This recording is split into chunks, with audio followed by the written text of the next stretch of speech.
The duo was led to a room. "What do you want from me?" asked Ma Ji nervously. "Relax, it's nothing. That guy is a mechanic who knows how to make guns and our boss has been thinking of making a move on him for a while, but since we aren't sure of his background, we haven't acted yet. I just want to know everything you know about him." Ma Ji's eyes lit up at the thought of being able to gain the boss' favor. This was a once-in-a-lifetime opportunity that could allow him to surpass his cousin. He sneered and shot a scornful look at his cousin. "Who cares what happens to that bastard Han Xiao?" After waiting for about half an hour, Raccoon came to meet them. When he arrived, both Ma Ji and his cousin hastily arose to greet him. Ma Ji was so tense that he even knocked his own chair down. "You know Technician Han's background?" asked Raccoon. "His name is Han Xiao. He's a wanderer who snuck into the city with me. It was his first time coming here, he has no relatives. That's all." Raccoon's eyes twitched. The sight of the boss' displeasure made Ma Ji think harder to recall something. Oh right, he was empty-handed when he came here. His clothes were also extremely tattered, and he looked like a nobody. "Very good." Raccoon turned around and left. "Anything for you, boss," cried out Ma Ji after him. Raccoon paused and turned around to look at him. "I like you. Join my gang." Ma Ji's eyes widened with joy. "I've hit the jackpot." After Raccoon left, Huang Mao began to fawn all over Ma Ji. Their roles were now reversed. "Ma Ji, please take good care of me in the future." "What did you just call me?" scoffed Ma Ji. "Ku cousin." Both of them sure were shamelessly quick to adapt. Ma Ji put his arm around Huang Mao's shoulders gleefully. "Brother, may I know what boss intends to do with Han Xiao?"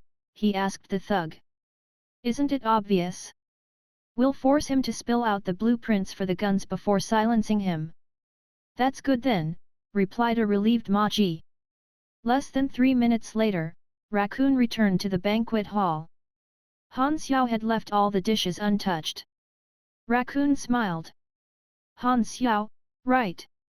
Looks like you've found out my name." Sensing the calm before the storm, Han Xiao stealthily reached for the lightweight mechanical arm in his backpack. Click! He equipped it. Although he had already intended to do battle from the start, Han Xiao still remained as vigilant as ever. He had learnt the importance of vigilance the hard way back in Galaxy, but that's a story for another time. Raccoon began tapping his fingers on the table. "Hee. I've always been curious about your true identity, but it turns out that you're just a wanderer. I must say, you have indeed been very cautious all this time." "So what?" Raccoon's face darkened. "Do you understand the situation you're in? Hand over everything you know about making guns." "Why so cold?" "Cold? We were nothing more than business partners. Would you believe me if I said that I can slaughter all of you if I wanted to?"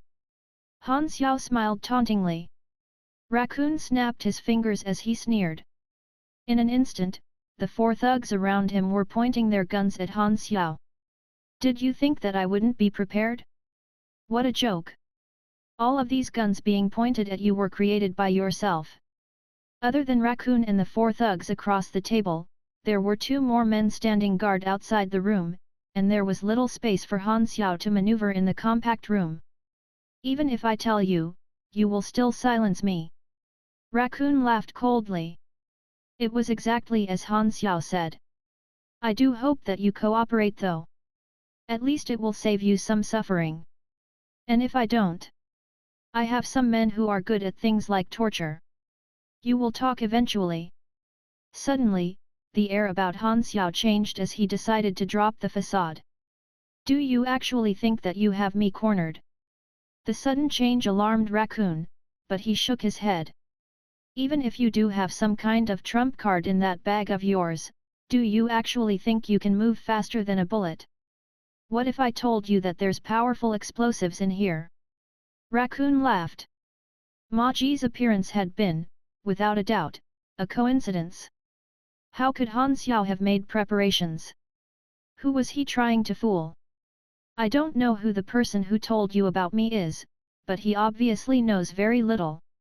Why don't you try checking the underworld network to see the latest bounties? Raccoon frowned. How could Han Xiao remain so calm, and what was he playing at? Although Raccoon did have some power in the western capital, he was actually just a small-time hoodlum in the grand scheme of things, too insignificant to partake in the matters of the underworld. Hence, he paid little attention to such matters. He must just be trying to buy more time. Why should I even listen to him? Since you don't believe me, wanna bet? Life is always full of surprises anyway. Now that I noticed, this room is pretty small, isn't it? Perfect for an explosion. First comes the blast, followed by the shrapnel. Then, this entire place will be razed to the ground. But I guess that's fine, since we'd all have died in the initial shrapnel. Enough. I have no time for jokes. Stand up, or I'll fill you up with holes. Han Xiao shrugged his shoulders, sighing, can't we talk things through? Fine, I'll give. Suddenly, as the last rays of sunlight dissipated, darkness descended. Han Xiao had been waiting for this. Vroom! The mechanical arm roared to life, shredding the backpack apart. Han Xiao flipped the dining table, sending pots and plates smashing into Raccoon and the four thugs. Talk things through? Ha! As if. There were 4 thugs in front of him, and 2 behind. Han Xiao knew exactly what he had to do. He picked the table up to use as a screen and charged forward like an unstoppable juggernaut, holding the mechanical arm up in front of him. Crash! The 4 thugs were knocked aside like flies. Fire! Screamed an enraged, bloody-faced Raccoon.